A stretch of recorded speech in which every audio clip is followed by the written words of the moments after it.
2. Good evening and welcome to the Cover One Buffalo podcast. You are joining us for this very weird, very odd Week 17 game between the Buffalo Bills and the New York Jets, presented by Uncle Jumbo's. Aaron, how we doing? Everything's weird right now. I'm a super creature of habit, and I love them. My family's in town. My in-laws are in town, so this whole week's flown by.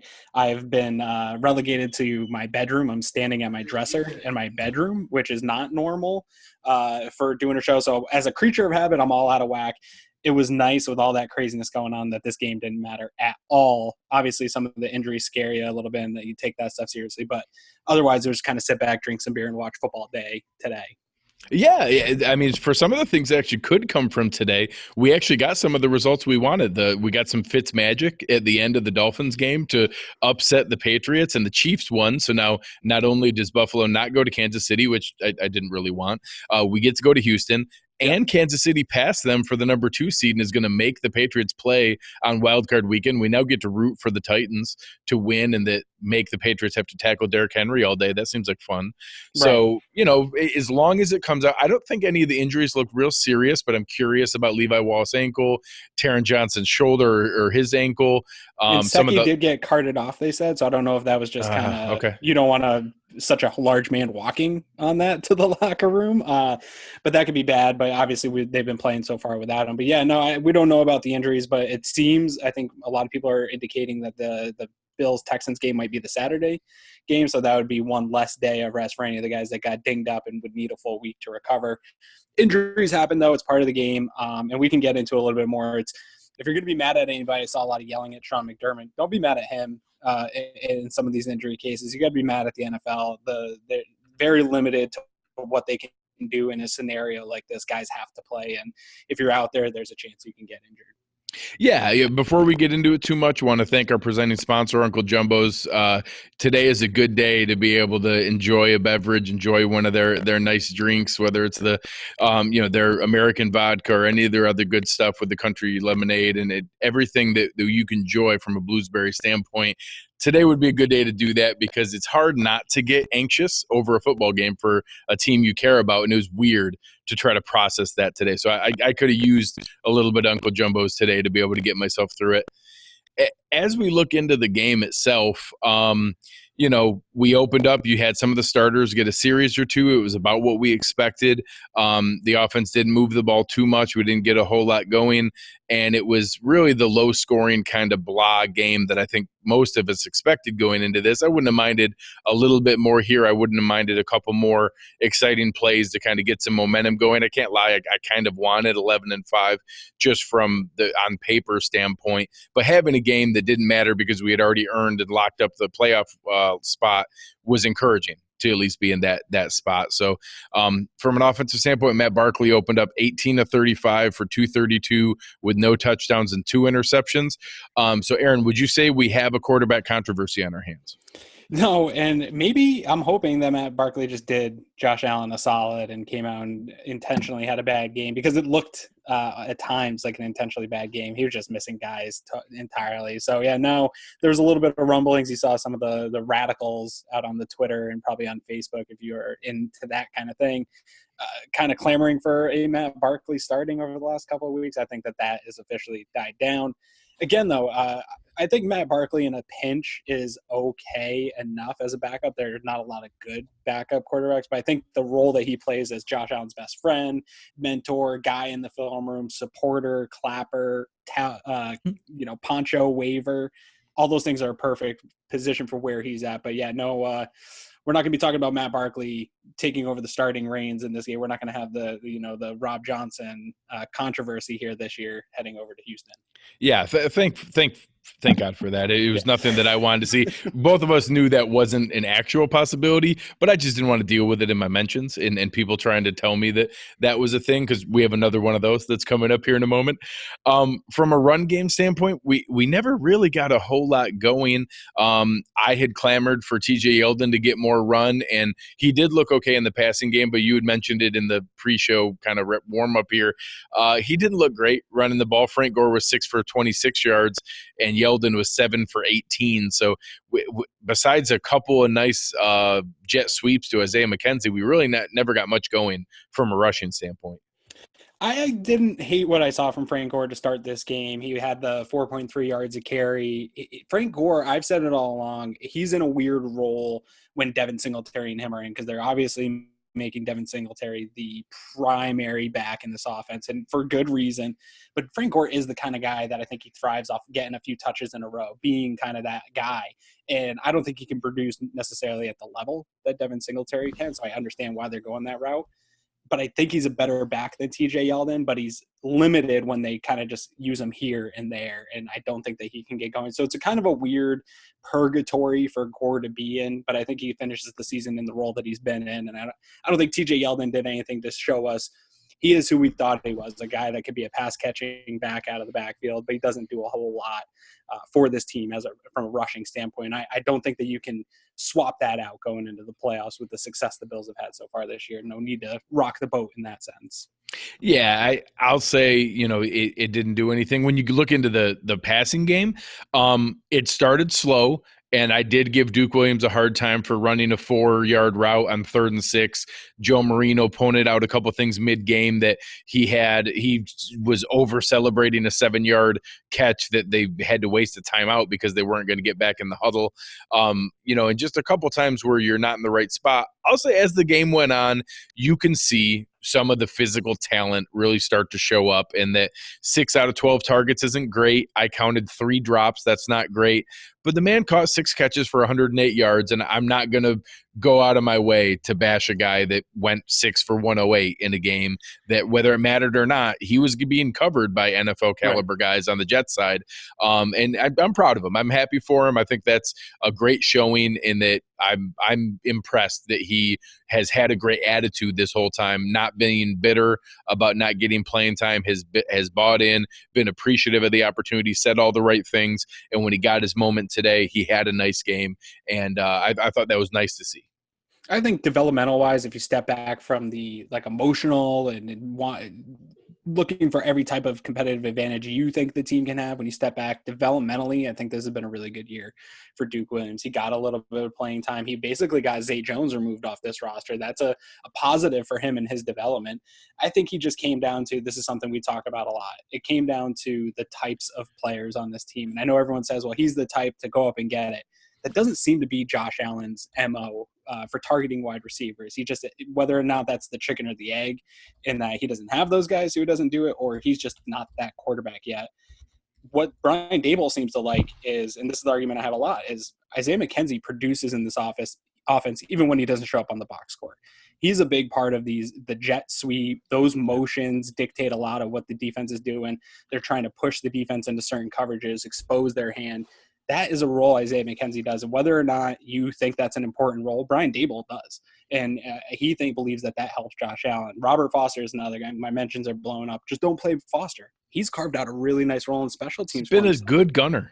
He really has. Him and Neal have done a good job here, especially in the second half of the season. So I don't think that you can use that roster spot for Duke Williams to get, when Cole Beasley and John Brown are back, he's still going to be the 3rd highest targeted guy. What is that going to be? 4 or 5 targets in a game, 6 targets, max. So I don't know that you can take away Robert Foster's special teams ability. So it's a nice progression and development for Duke Williams. I think that he's going to really have a chance to compete for a starting spot on this team next year. I think that his summer, he's going to come out trying to get that spot. I can't see a scenario outside of maybe an injury this week that's lingering, where they switch up a lot of these spots going into this game. I think McDermott knows his team. He's comfortable with his team and feels like the team they've been fielding all season long can win. So I don't think they make a big move at the wide receiver spot, even though Duke had a nice game. Super happy for him. That production's now there on film for him, and it makes a good case for him heading into the offseason. Yeah, I agree. I think that if you see anything, maybe it's one of those safeties. You see maybe Dean Marlowe sits down, or Kurt Coleman, or one of the 9th DBs. Sure. That maybe that's the nod to the game that Foster had. I don't see a scenario where it's one of the other guys from an offensive standpoint. Yeah. another receiver or receiving threat that we saw have a nice game. Tommy Sweeney looked solid. Caught all 5 of his targets for 76 yards. Was, obviously looked to pretty frequently from Matt Barkley and looked solid. And again, is a nice luxury to have that we have 4 good NFL caliber tight ends on this roster. And I think that Tommy Sweeney's a nice luxury that if we decide to move on from Tyler Kroft next year, you have that option. But if nothing else, if something were to happen mid-game to someone like that and you had a guy like that available, that's something where I feel comfortable going into next week. If we decide that someone's dinged up, you have somebody like Tommy Sweeney available. He's a good depth and at least good value for what we got in the 7th round. Yeah, Sweeney's another nice development guy, and I know that no matter with all these guys are development type guys, there's going to be people that say, hey, we could just cut Kroft and bring this guy in. But I think that it's nice to have these guys that are producing while they have the chance to be a developmental guy. I think that's a good thing. There's still obviously flaws to his game. And if you go into the summer with guys that have proven production in games that matter in the NFL and you bring them all back to compete, that's only a positive all summer long for this Buffalo Bills team. And I'd rather allow everybody to compete and pick the cream rises to the top all summer long than, force something just because Tommy Sweeney showed that he could do it a couple times in the regular season. But it's a great benefit to the Bills, and really kudos to Brandon Beane and that whole department. We talked about it a little bit this week after the Bills put out that whatever the Beyond Blue and Red with Dan Morgan about how many guys in this front office are in the next 3 to 5 years going to start coming up on those GM jobs. Oh yeah. You see it in these late round picks that just keep hitting. They just keep getting production out of these guys. Nobody sees coming. So great for the Bills. And that was really what was baked into this game today was the development of these guys at the bottom of the rosters on practice squad that don't get a chance to put film on in really any other circumstance in a game that, at least like you said, it doesn't matter to the Bills, but it mattered to the Jets, and they were playing their top-tier NFL talent that they had. Yeah, absolutely. In another segment of the offense, the offensive line didn't look great today, but that's a tough ask It's when hard. you're swapping guys in and out all game. You're playing combinations that haven't played together, no continuity, no gelling. So I give them a pass in that they didn't look great. So it's not okay that they didn't look fantastic, but it's understandable when you're not getting those reps all the time. And Ryan Bates is just bad. I will say that. I don't think I really don't. Not yet. I think he has the chance to develop into probably a guy that can play this league. Right now, though, I don't want to see him. If something happens at tackle, we saw Cody Ford go out in this game for a little bit. Luckily, he did come back in after Ty and Secchi got hurt. That scares the crap out of me to not have a tackle back there. I want Ladrian Waddle back. I know I said I was ready to cut him last year. I want him back next year because I don't want it to be Ryan Bates behind whoever gets hurt at that tackle position. It's too important. He almost got Matt Barkley killed a number of times, but everyone else I kind of give a pass to, like you said, in that not working together with any type of frequency this year. That's probably the hardest position in a game like today. We're just moving parts around to have the lack of communication of playing together. It's just a tough ask for all those guys. Yeah, no, it definitely shows what a luxury a guy like Ladrian Waddle could be. And I actually thought, Ike Bacher had a nice game. Switzer Long looked okay. I think our interior depth is strong and above average for most teams. But yeah, the dings we've gone through, early on, losing Jeremiah Searles, losing Ladrian Waddle, losing Ty and Secchi for part of the season here. No team is ready to lose 3 of their top 5 tackles. And we did. And luckily we didn't lose the top 2, but I guess depending on how you compare Secchi and Ford, but no team's prepared to do that. So if you lose a 4th out of your top 5 tackles, no team is ready to be able to prepare for that. So I'm looking forward to that. I think it shows the investment that's needed next year. We need to bring Ladrian Waddle back and probably another drafted prospect to be able to groom behind Secchi to compete. So we'll see where that goes. Anything else on offense before we move on to our midsection? No, not really. Not a whole lot of fun of offense to watch today. So I don't want to talk about it too much longer, than we have to, because it just isn't a game you can really pull a whole lot out of anyway.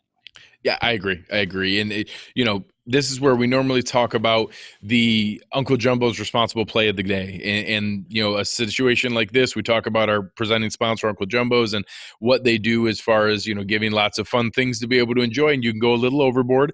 And sometimes you have to have the discipline to know, when to cut yourself off and to do so responsibly. And today had a couple scenarios like that. And I'm just going to lean back on the fact that the team had the season they did to put themselves in a position where we could afford to sit the guys that we sat. Devin Singletary, Dawson Knox, Tre'Davious White, guys like that are inactive and not even out there to risk it. And then on defense, we're seeing Tremaine Edmonds, Matt Milano, Jordan Poyer, Micah Hyde sitting after the first series. That's my responsible call of the day. And that, we were able to do that, not risk it. And like you said in the opening, if you have any other gripes about, playing time and injuries that happen, that's on the NFL. We literally can't have full secondary options for every single guy on the roster. You only have 46 game day roster spots. You only have 7 inactives. You need some guys to play. You saw Isaiah McKenzie play in the last 2 game series at cornerback to end the game today. Ron brought that up in the chat.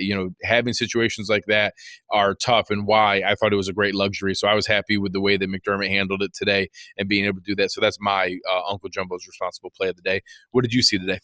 Well, I want to touch on that one because I think it's a good one, and I can feel a narrative starting to drum up a little bit this week. I got into it with our friend Marcel from ESPN a little bit about depth at cornerback after it looked like Sear Neal got hurt. And so that was Levi Wallace and Sear Neal getting hurt, and those guys were going to play no matter what today because of the situation that you talked about. You have to have some guys out there playing. Sear Neal got a lot of snaps today. Even though we didn't know the extent of Sear Neal's injury, I felt like that seemed like it was a stinger or something like that. He was moving his arm around trying to shake it out. But even, I just mentioned that you're starting to see a little bit of a narrative popping up on Twitter about Bills limping into the playoffs thing, the health of this game. And I think that people are probably going to call Sean McDermott into question for this. But I agree with you that I think he handled it in a responsible way. You hate to see Ty Nsekhe go out. I think there's a lot of good logic for him. We talked about it on Wednesday. I think there's a good logic for him to be playing. They needed to find out before the playoffs. That's what I'm saying, man. And yes, it's unfortunate the guy got hurt, but you got to test that. If he says he's good to play pregame, you feel good about your medical pregame. Give him an opportunity to get out there before it's the playoffs and get a little bit of playing time after almost a month without playing football. So your hands are really tied as an NFL coach. Every time you go out on the field, there's an obvious chance that you're going to risk injury. The nice thing is this team is built pretty good depth.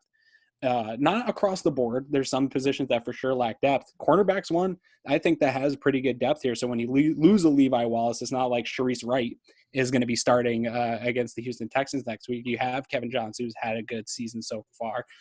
Taron Johnson looked like he got dinged up a little bit, but he's okay.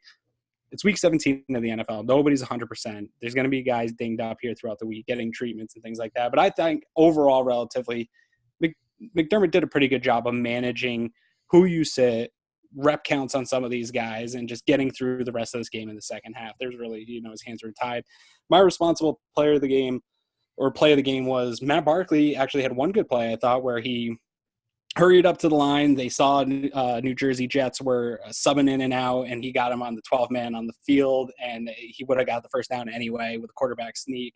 Super heads-up play. We've seen the Bills do that a couple times here this season. That's something the Patriots have done with a ton of success for a decade, and I get so mad that the Bills never utilized that opportunity to have that type of understanding of situational football. They seem to understand it. They seem to practice it quite a bit, and it came second nature to them. So that's a responsible thing that I think has been built into the offensive system.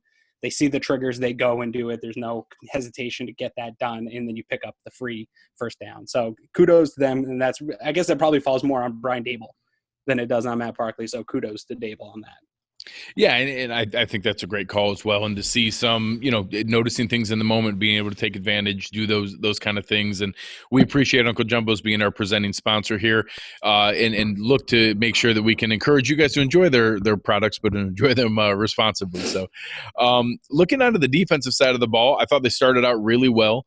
And for the fact that we had our, backup defensive players in for the vast majority of this game, I thought that they moved the line of scrimmage consistently. I thought there was a couple series where they started to give up some running plays, but they were consistently getting penetration, getting after Sam Darnold. We sent some pressure here and there. Corey Lugitt flashed several times. Ed Oliver flashed several times. Had several solid plays today for what could have easily been a game that got away from us and really was ugly. I thought that for our backups playing against the Jets starters, they did a nice job from the front line standpoint and not letting anybody get behind them. No, just ugly miscommunication mistakes. I thought that was an overall positive in what was, still a pretty blah game, but getting in there, Trent Murphy getting a couple sacks, that kind of thing, at least showed that we were still getting after them to some extent. Yeah, I liked pretty much everything from the defense. Again, when it comes to the communication and things like that, when you're moving guys in and out, the defensive backs, I think, suffered from some of that today when you start swapping out the safeties and you got guys that haven't really had a lot of playing time. And you saw some open holes in zones that probably, if obviously Jordan Porter and Micah Hyde are there, you don't see that open up. Or if they do make a mistake, they know and have seen it and practice it so many times they can fill the mistake that they've made. You just didn't have that today. And luckily, Sam Darnold didn't pick that apart too much. He had some errors. But I think considering the Jets were going all out to win this game and they were playing their top talent, they held Anderson in check. We had the bet, we'll talk about that later for Anderson. They held him without Trey White. That's a pretty successful day for them. I'm sure that the Jets were trying to target, knowing that Trey White probably wasn't playing this game. We're probably trying to get him going in the offense. Crowder didn't even have the type of game he had against this team earlier in the season. So they did a pretty good job, all things considered. And I think the depth of the defense really shined today. And Eric had posted, I think maybe the most exciting part on the defensive side of the ball is Ed Oliver just seems to really continually week in, week out, just coming into his own and comfort level of playing at this level. And I can't wait to see him take it up a notch when the playoffs come, because everybody steps up a notch for the playoffs. And man, he's a grown man, and I can't wait to see him go through an entire off season as an NFL player with an NFL, them telling him what he needs to do here this offseason, because he's a terrible man in the middle there, and that's going to be a lot of fun to watch his development. But he was a big plus today for me to see him get a nice number of reps and do work. Oh, absolutely. That was I had the joy today of watching the game at the Bills, Cleveland Bills Backers Club, which usually is the home base for some folks who listen to Nick and Nolan over on the Buffalo Rumbling series. That's their home base for watching games, and I got to enjoy the game with both of those guys. And we talked about Ed Oliver like half the game. Like we were just watching him every snap. He walked back their center and guard 6 and 7 yards a couple times, just throwing guys around, chasing guys down from behind. As a defensive tackle, that's just not normal that you're going to chase guys down and make, pursuit plays like that from a defensive tackle standpoint. Like you said, as he starts to learn, hand placement and secondary counter moves and things like that, the sky is the absolute limit here. And I'm just ecstatic. I was really excited when he fell to us in the draft, and I feel even better about that now that he is going to be an outstanding centerpiece for this defense going forward. And it's really exciting to see things like that. I thought that, like I said, I mentioned Corey Lugia. I thought he flashed several times and looked really good. And that gives me solace for something we talked about last week, that I don't think it's crazy to go into next year with Ed Oliver, Star Lotulelei, returning Harrison Phillips, re-sign Corey Lugia, and move forward. And that I know a lot of Bills fans really want to see us, pay Jordan Phillips, and he has had a flashy season. He does have 9.5 sacks. That's very exciting. If they find the right number to work that out, I'll be happy. But I'm pretty comfortable moving forward with those 4 guys, and hell, invite Vincent Taylor back to compete. You could spend one of the extra 6th round picks on a defensive tackle. I'm fine with that being our competition going into next season without any major ads. Yeah, no, and some of this stuff, I know everybody wants to pay people, and there's guys that become fan favorites, and I get it. It's gated on having 2 of the greatest to ever do it at their positions, and Bills don't have that. They don't have the greatest coach of all time, and they don't have the greatest quarterback of all time. So I get that some of their success is that, but a lot of their success is also knowing when to allow guys to walk, and they don't overpay for guys. And you see it happen all the time with Patriots players where they have a good season, they have a good run in the playoffs, they get paid to go somewhere else, and they're either average or not that good outside of that system. And I think that you have to kind of pick and choose some of your spots. I think I'm more on I'm a moron, but I'm more on the Shaq Lawson and, bringing him back. I think I have a better case for bringing Shaq Lawson back than I do for Phillips. And for the reasons you stated, I feel pretty confident if they go into the season with Ed Oliver, Star Lotulelei, Lugia, and bring back a Vincent Taylor. I feel and Harrison Phillips. And Harrison Phillips coming back from injury. I don't expect Harrison to have the impact he started off the year having, but I feel pretty confident having him out there as a guy that's not going to make mistakes. And I don't think Jordan Phillips is going to have the flashy season back-to-back years that he had this year, and I don't think you can bank on that kind of production and the money he wants for it. So I get the desire to want to bring him back, but they're going to have to, even though they have a ton of money, you don't want to get spending it irresponsibly where you're back in the situation you were when they came in. So they're going to handle that responsibly, and you're going to see this year in and year out where hopefully they bring in guys that way overachieve their values, and then you walk on from them and you keep refilling that part of the roster. The good teams do it all the time. Patriots, Packers, Steelers, you see this constantly where teams, if you trust in your front office staff, you know they're going to find those guys somewhere that make impacts. Yeah, and I'll say this. My projection is that the only scenario Jordan Phillips is back on this team is if he doesn't find the market that he and his agent think is going to be out there. Right. They don't get offered that, and he comes back on another 1-year deal for more money, maybe $6 or $8 million instead of the $4.5 million. That's the only scenario right now with the way Corey Liuget stood up, the way that Ed Oliver has progressed, the videos we've seen of Harrison Phillips' progression already, a full 7-8 months out from where he'd be, getting active again. I think that there's plenty of reason to assume that he's going to be one of the guys that goes elsewhere. And I think you're spot on that Shaq Lawson has moved that needle. He certainly has for me, in that I'm now much more in the camp that, the only guy on this roster that I think is financially viable to look at moving on from is Trent Murphy. And that if we get that $7.3 million and you can put that towards, say, $9 million a year for Shaq Lawson, and that's kind of the coupon in the first year, I'm okay with that. And that we still need to add another defensive end, and I still would like to add another one in the draft. But I've now moved the needle and flipped from thinking that Jordan Phillips might be back to now thinking that he's almost definitely out, and that maybe they find a way to bring Shaq Lawson back. So we'll see how that shakes out with plenty of offseason content as we get going. Anything else that stood out for you on defense before we get into our awards?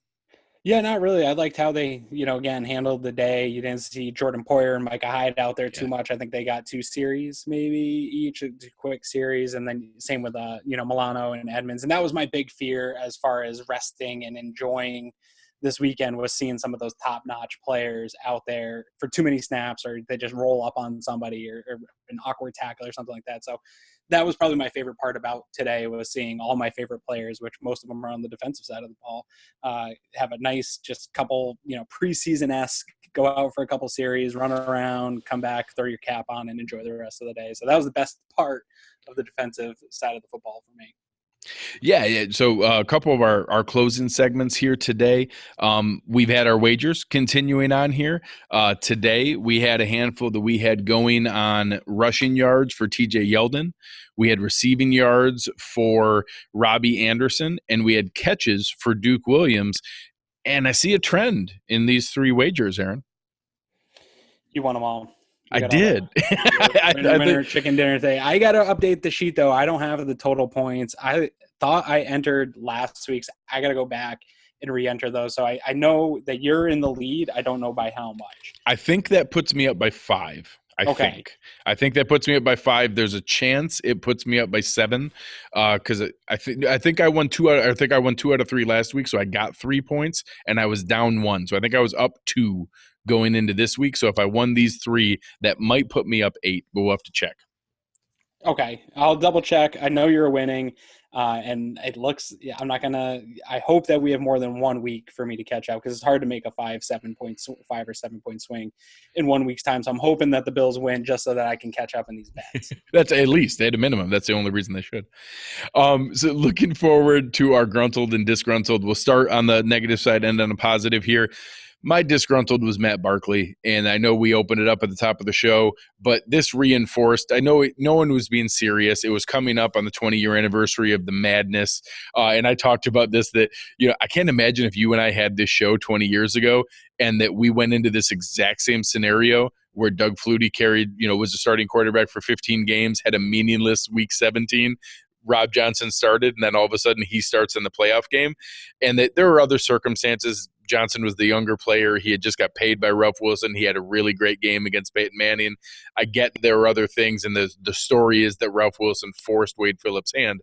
but I didn't want to even answer questions about that in my mentions if Matt Barkley had a good game and people trying to question it. And this reinforced that. Just you could see some of the lack of pocket presence. You could see some of the poor arm strength on the one interception. I think Matt Barkley is a perfectly reasonable backup. I think he's a nice player. I'm happy we have him. I think he's a great fit in supporting Josh. I think that he can step in a pinch as well as anybody can, but he's not going to be poached by another team who's looking for their future starter. He's not a threat to Josh Allen, and he is my disgruntled player of the game today. Yeah, it's super easy. To your point of the having a show, when I was watching the 50 whatever to the Raiders game on Christmas night, I was thinking, how bad would Twitter be if they were winning a playoff game, say 40-something-3 in the third quarter, and Sean McDermott still had starters in there? People would have been losing their freaking minds on Twitter. So that's a great thing. That's so funny. Oh my God, that's all I could think about. But no, yeah, Barkley easily disgruntled player of the game. I think even if other guys maybe had some bad games or bad moments in this game, a lot of it was due to just guys not playing a lot. And while you can say that true about Barkley, you expect your backup quarterback to be able to come in and at least handle the situations of not turning the ball over and making bad plays. There was probably 3 or 4 other turnovers that he left out on that field, where there was fumbled snaps, balls just coming away from him, balls going to the middle of nowhere. So he just had a bad day. Still, hopefully, if they ever need him in a spot down the road and he is the backup quarterback, he can do just enough to not turn the ball over and learn from this game. But yeah, easily the disgruntled, not even close. On the positive side, I mentioned it earlier, but I went with Duke Williams. I was happy for him, really excited that he was able to finish on a strong note here. I think he's the only player in my mind that may have brought the active question into perspective here for the playoff game, that if there's a chance for him to get in there, and for me, it wouldn't be an offensive player like some people calling for Robert Foster, Isaiah McKenzie. I think they bring enough to the table in special teams and the gadgetry on offense for McKenzie, but maybe that 9th DB, I could see that. Although I will say the potential injuries to Saran Neal and Levi Wallace and Taron Johnson make that harder to do that. So we'll see where that goes. But I was happy for him, and my gruntled player of the game was Duke Williams. Yeah, I think that's a great one. As far as actual impact to the game, production in this game, I went with Lorenzo Alexander. He had a really cool moment where his daughter did the Star Spangled Banner, and he didn't know about it. Yeah, that being a surprise is cool. As a parent, how he didn't break down like crying of joy, I don't know how. That must have been blowing him away in that moment. Super cool. Also, McDermott taking the early time out to allow him to come off the field and get a round of applause, a proper round of applause there. Super cool for him. He's meant a lot to this team, this community as a whole. Those types of things can't be understated. I know I just had a guy on Twitter tell me, yeah, well, he's no good, he can go retire. Sean McDermott, if he had it his way, guys like Lorenzo Alexander would never retire, and they would get a roster spot on this team because of what they mean in that leadership council, in the community, showing rookies how to do their job the right way.